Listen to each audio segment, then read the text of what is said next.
ശ്രീ മഹാരാജ്ഞിയുമാണ്. ഈ സർവചരാചരങ്ങളെയും സിംഹാസനത്തിലിരുന്നു കൊണ്ട് പരിപാലിക്കുന്ന അധികാരിയുമാണ്.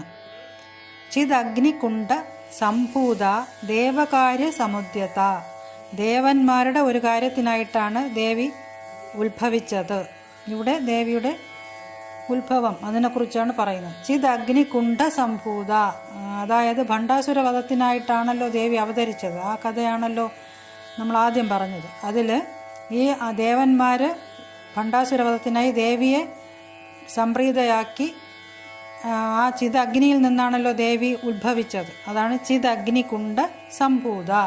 ദേവകാര്യത്തിനായിട്ടാണ് ഉത്ഭവിച്ചത്. ദേവകാര്യ സമുദ്യത. ഉദ്യദ്ഭാനു സഹസ്രാഭ. ഈ അങ്ങനെ ഉത്ഭവിച്ച ദേവിയുടെ പ്രഭ എങ്ങനെ ഉണ്ടായിരുന്നു എന്നുള്ളതാണ്. ഭാനു സൂര്യൻ, സഹസ്ര സൂര്യൻ, 1000 സൂര്യന്മാരുടെ പ്രഭ.